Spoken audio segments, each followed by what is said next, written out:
नमस्कार। ग्रहों की गोचरीय स्थिति पर रेगुलर वीडियो पाने के लिए साप्ताहिक राशिफल, मासिक राशिफल, त्रैमासिक राशिफल और ग्रहों के बाकी गोचर पर भी रेगुलर अपडेट्स पाने के लिए, जिसके हिसाब से आप अपने जीवन में थोड़ी गाइडेंस प्राप्त कर सकें, इसके लिए मेरे चैनल को अवश्य सब्सक्राइब करें। जिन लोगों ने सब्सक्राइब कर रखा है वो ऑल ये जो नोटिफिकेशन सेटिंग होती है इसको क्लिक करें, क्योंकि कभी कभी कुछ लोग बोलते हैं उनको नोटिफिकेशन नहीं मिलती। आशा करता हूं चैनल को सब्सक्राइब करेंगे और रेगुलर वीडियोस अवश्य आप देखेंगे। नमस्कार। ओम गणेशाय नमः। ओम नमः शिवाय। मैं निखिल ज्योतिषाचार्य आप सभी का मेरे चैनल पर पुनः स्वागत करता हूं। आशा करता हूं कि आप सभी स्वस्थ होंगे। महादेव की कृपा आप सभी पर सदैव बनी रहे। ये वीडियो कुंभ यानी कि एक्वेरियस के लिए बहुत विशेष है, क्योंकि वीडियो है 4 मई से 10 मई 2026 के साप्ताहिक राशिफल के बारे में। कैसा रहेगा आने वाला सप्ताह कुंभ के लिए। जो मेरा साप्ताहिक राशिफल होता है वो प्रमुखतः चंद्रमा और उनकी गति पे आधारित होता है। चंद्रमा एक बहुत ही विशेष ग्रह है, चंद्रमा की विशेषताएं बहुत हैं, लेकिन जब हम साप्ताहिक राशिफल की बात करते हैं तो पहला तो उनकी तेज गति, फिर उनका मन का कारक होना और फिर उनकी एक क्वालिटी कि वह जिस भी भाव राशि ग्रह आदि के साथ संबंध संपर्क साधते हैं उनको बहुत ही एक्टिवेट कर देते हैं। इन सभी कारणों से चंद्रमा का जो गोचर होता है वो बहुत विशेष बन जाता है। चंद्रमा के गोचर के कारण हमारे मन मस्तिष्क, विचार, स्वभाव, सोचने के तौर तरीके, दृष्टिकोण, हर चीज पर डायरेक्ट इम्पैक्ट पड़ता है। उसको समझने के लिए साप्ताहिक राशिफल बहुत विशेष होता है। इस अंधकारमय जीवन में, अनिश्चिततापूर्ण जीवन में ज्योतिष एकमात्र विद्या है जो हमें थोड़ा सा सहारा देती है, गाइड करती है। भले ही राशिफल बहुत ही सामान्य आधार पर दिए जाए, क्योंकि सबकी कुंडलियां अलग होती हैं, लेकिन एक जनरल डूज एंड डॉट्स के लिए कि भाई किस चीज का ध्यान रखें, नहीं करें, क्या करें, उसके लिए राशिफल बहुत महत्वपूर्ण होता है। यदि आपकी लग्न राशि या चंद्र राशि कुंभ है, दोनों ही देख सकते हैं गाइडेंस के लिए। जहां से सूट और लीड ज्यादा करता है आपको वहां से देखिए। व्यक्तिगत तौर पे मेरा मानना है लग्न से देखेंगे तो अच्छा, इनकेस नहीं पता है तो चंद्र राशि से भी इसको देख सकते हैं। शुरू करते हैं इस अत्यंत महत्वपूर्ण राशिफल का। चंद्रमा आपके 11वें घर यानी कि धनु में बैठ जाएंगे जाकर, पर ये 4 मई को नहीं होगा, 5 मई को सुबह 11 बजे के आसपास होगा।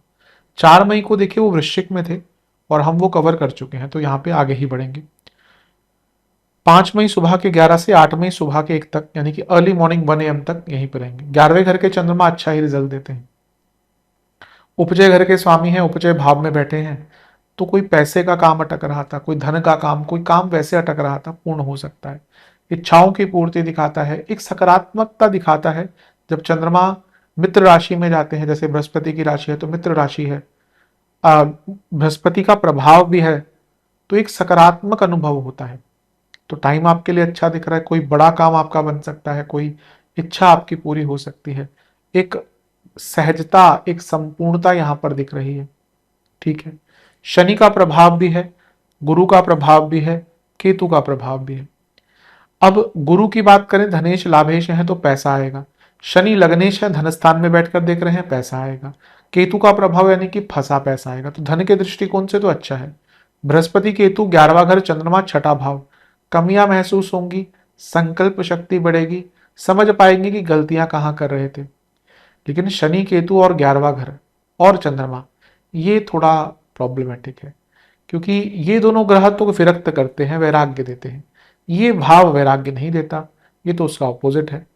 ये जब जब हम इसकी बात करें, ये भाव मोक्ष का है, तो उससे 12वां मोक्ष का नहीं, उससे 12वां तो अब देख लीजिए। जो भी ब्यूटी ऑफ एस्ट्रोलॉजी है कि ना, हमें समझना चाहिए कि कितना अच्छा चीज है कि जितने भी आप काम त्रिकोण के भाव देखेंगे ना, उनसे जो पुराने पिछले भाव हैं जो उसका अंत दिखाते हैं, वो ऐसे भाव हैं जो कहीं ना कहीं उस चीज का अंत एक प्रकार कर देते हैं।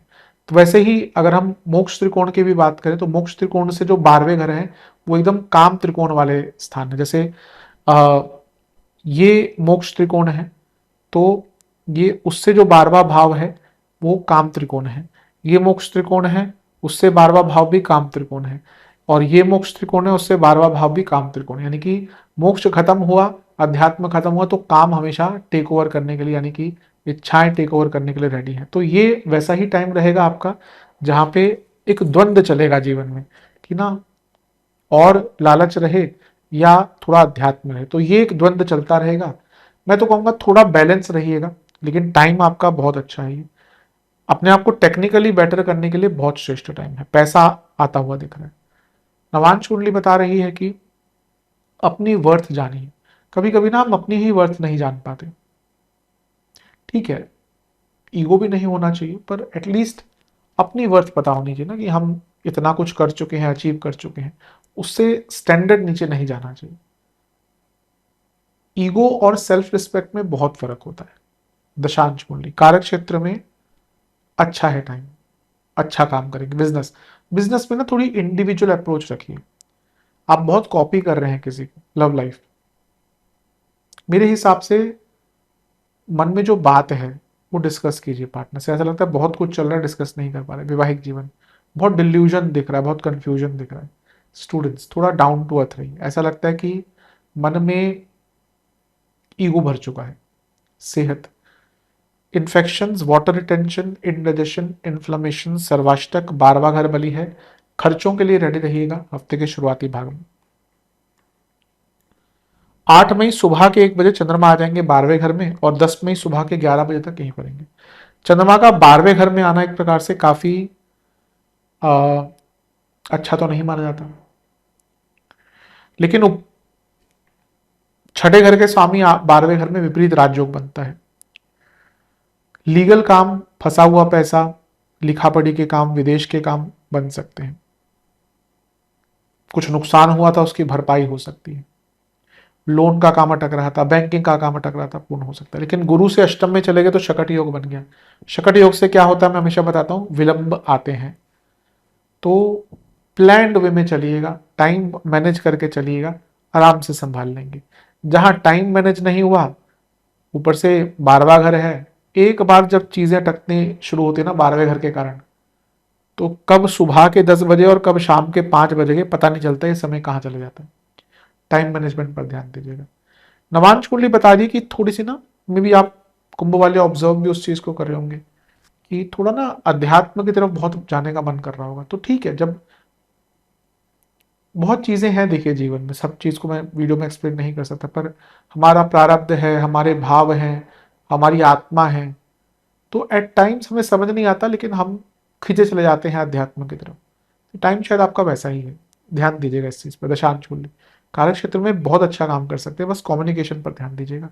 बिजनेस में एक ही दिक्कत है कि आप अपने आप को व्यक्त नहीं कर पा रहे ढंग से। लव लाइफ थोड़ा सा ना, जितना प्रयास हो सके थोड़ा माहौल, थोड़ा एनवायरनमेंट चेंज करने की कोशिश कीजिए, क्योंकि बहुत बोरिंगनेस दिख रही है वैवाहिक जीवन। या कोशिश कीजिए कि अपने लाइफ पार्टनर से डिस्कशंस करें, और डिस्कशंस केवल वो चाय, खाना, बच्चों की फीस, ये सब नहीं। अपने लाइफ पार्टनर को पार्टनर मान के उनसे डिस्कशन कीजिए, अच्छा बुरा, planning, vulnerabilities, emotional ups and downs. ये क्योंकि माहौल ऐसा हो जाता है आफ्टर मैरिज कि ये बातें लोग डिस्कस करना बंद कर देते हैं।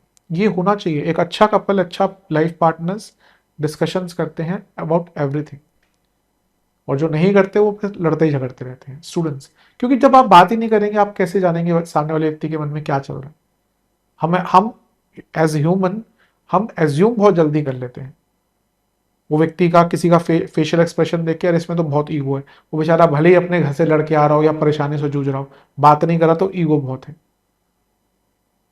कोई व्यक्ति बहुत खुश आपको देख रहा है, आप मान लेंगे इसके जीवन में तो बहुत दुख, बहुत खुशियां हैं, सब कुछ अच्छा होगा। हो सकता है बेचारा डिप्रेशन से जा रहा हो। हम एज्यूम बहुत जल्दी करते हैं। वही चीज मैरिड लाइफ में भी होती है, क्योंकि डिस्कशन नहीं होती तो प्रॉब्लम्स आती है। स्टूडेंट्स, मेरे हिसाब से जितना हो सके अपने ऊपर विश्वास बढ़ाइए, और किसी चीज की आवश्यकता नहीं इस टाइम पे। सेहत की जहां तक बात है, इन्फेक्शन का डर बना रहेगा, स्लीप डिसऑर्डर बने रहेंगे। जिनको डायबिटीज आती है, कोई पैंक्रियाटिक इश्यूज है, कोई मेटाबॉलिक डिसऑर्डर है, ध्यान दें। सर्वाष्टक में 12वां घर बली है, विदेश से संबंधित कई काम आपके पूर्ण हो सकते हैं। 10 मई 11 बजे सुबह के आ जाएंगे कुंभ में, यानी कि लग्न में, और सप्ताह के अंत तक, या कहिए तो मंगलवार तक अगले भी यहीं पे रहेंगे। फिर अगले हफ्ते भी हमें मंगलवार से ही स्टार्ट करना पड़ेगा। लग्न के चंद्रमा अच्छा ही रिजल्ट देते हैं। उपचय घर के स्वामी लग्न में है। फिर से कहूंगा, अचानक फंसा पैसा था, फंसा काम था, पूर्ण हो सकता है। राहु के साथ है, राहु के तो एक्सेस में आ गए, लेकिन गुरु का प्रभाव भी है। अच्छी चीज यह है कि धन बड़ी मात्रा में आने वाला है इस पूरे हफ्ते। फंसा पैसा, नया काम, अपॉर्चुनिटीज भरपूर। लेकिन लग्न के चंद्रमा, वो भी राहु के साथ, वो भी छठे घर के चंद्रमा स्वामी और गुरु, भयंकर, नॉर्मल नहीं कहूंगा, थोड़ी ज्यादा नहीं कहूंगा, बहुत ज्यादा नहीं कहूंगा, भयंकर एंग्जाइटी, ओवर थिंकिंग, व्यर्थ की चिंताएं, ये कॉम्बिनेशन अगर आपको कहीं भी दिख गया ना किसी की कुंडली में, राहु चंद्रमा, गुरु चंद्रमा, गुरु राहु, आसपास देख लीजिए जिसको कुंडली थोड़े बहुत देखने आती है, ये व्यक्ति कभी उसका मन या मस्तिष्क शांत होता ही नहीं, कुछ ना कुछ प्लानिंग कर ही रहे होते हैं ऐसे लोग। और यहां तो तीनों मिले हुए हैं एक प्रकार से। तो आई थिंक थोड़ा सा ना अपने विचारों पर नियंत्रण रखेंगे तो अच्छा है। नवांश कुंडली ठीक है, टाइम कॉन्फिडेंट फील करेंगे, पर भावनाओं क्या कहिए विचारों पर थोड़ा सा नियंत्रण। दशांश कुंडली कार्य क्षेत्र में जॉब चेंज का अच्छा टाइम है, या अगर आप डिपार्टमेंट भी चेंज करना चाहते थे अच्छा टाइम है। लव लाइफ मेरे हिसाब से जितना हो सके ना, सॉरी बिजनेस की बात करते हैं, लव लाइफ की बात करते हैं, बिजनेस के हिसाब से कहीं तो थोड़ा मार्केटिंग पे और अपने पैकेजिंग पर ध्यान दीजिए। जो भी आपका प्रोडक्ट एंड सर्विसेज है उसमें जो दिखाते हैं आप लोगों को, क्योंकि दिखावे से चीज़ें चलती है, तो उस पर ध्यान दीजिए। लव लाइफ डेडिकेटेड रहिए अपने पार्टनर के प्रति। आज प्रॉब्लम क्या है ना कि डेडिकेशन नहीं है, एफर्ट्स नहीं है, और कॉन्टिन्यूस एफर्ट्स नहीं है। रिलेशनशिप के स्टार्ट में पूरा एकदम एफर्ट्स रहते हैं, पर क्योंकि आजकल इमोशंस इतने जल्दी खत्म हो जाते हैं, अटैचमेंट 2 दिन में, 2 हफ्तों में, 2 महीनों में खत्म हो जाता है। प्यार कोई ऐसा तो नहीं होता है। अगर आपको रियल कभी प्यार हुआ होगा ना, यकीन मानिए भले ही वो व्यक्ति आपके साथ नहीं भी होगा, 10 साल बाद भी उसकी कभी याद जाती नहीं है। तो ये टाइम ऐसा है जहाँ पे हम बहुत जल्दी इमोशनलेस हो जाते हैं। तो मेरे हिसाब से अपने पार्टनर के प्रति थोड़ा सा एफर्ट दिखाइए, उनको स्पेशल फील कराइए। वैवाहिक जीवन अच्छा टाइम है अपने, जैसे मैंने अभी थोड़ी देर पहले कहा था मध्य पार्ट में, अगर आपने एफर्ट लेकर डिस्कशंस करी होंगी, आप देखेंगे कि चीज़ें बदलेंगी। ये किसी भी चीज़ में आप देख लीजिए, आपके दोस्तों के साथ अगर आप डिस्कशन करते हैं, आप देखेंगे उनका, क्योंकि एक दूसरे से कनेक्ट कैसे होंगे, बात करके तो होंगे। तो आई थिंक अपने लाइफ पार्टनर से इस हफ्ते में भी पहले भाग को छोड़कर जो बाकी 2 भाग हैं उसमें डिस्कशंस कीजिएगा। स्टूडेंट्स, आपको थोड़े सेक्रीफाइसेस करने पड़ेंगे हफ्ते के अंत में। अपना टाइम है, अपना बाकी चीज़ें हैं, क्योंकि ऐसा लगता है to get ahead you need to sacrifice something. अपने आप को नहीं, बट अपने टाइम को, अपने ऊर्जा को सही डायरेक्शन में, अपनी अपनी एडिक्शंस को सेक्रीफाइस कीजिए। सबसे बड़ी चीज़ क्या है, लोग कभी कभी तंत्र की बात करते हैं, लोग समझते हैं कि पंचमकार का वहाँ पे मतलब जब मदिरा चढ़ाते हैं, ठीक है कौल मार्ग है, बाकी मार्ग है, वहाँ पे तो होता है वैसे, पर एक भाव यह है जब आप भैरव जी को मदिरा चढ़ा रहे हैं तो उनको बोले जाते थे जो दिन से एडिक्शन उसकी टूटती नहीं थी, तो सेक्रीफाइस कर दो ताकि भैरव जी आपका जो विकार है अपना ले। इसके कई मीनिंग है, मैं ये नहीं कह रहा कि यही एक चीज़ है, लेकिन यहाँ पे जैसे मैंने कहा ना, आपको अपने सेक्रीफाइसेस जीवन में करने पड़ेंगे आगे बढ़ने के लिए।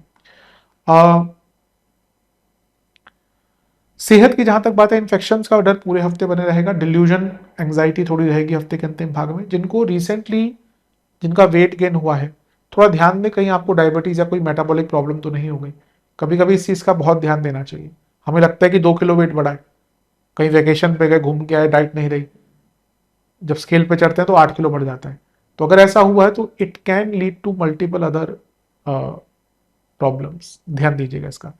जहाँ तक सर्वाष्टक की बात है, 12वां घर ही बलिए, खर्चे थोड़े बढ़ेंगे, लेकिन ये हफ्ता विदेश के कामों को पूर्ण करने के लिए अच्छा। उपाय के स्वरूप में बजरंग बली की एक बार आरती कीजिए, शनिदेव की 40 का 2 बार पाठ कीजिए। आशा करता हूँ वीडियो काम आएगा। चैनल पर नहीं सब्सक्राइब कीजिए, वीडियो को लाइक कीजिए। अगली वीडियो में मिलूंगा, तब तक के लिए ओम नमः शिवाय।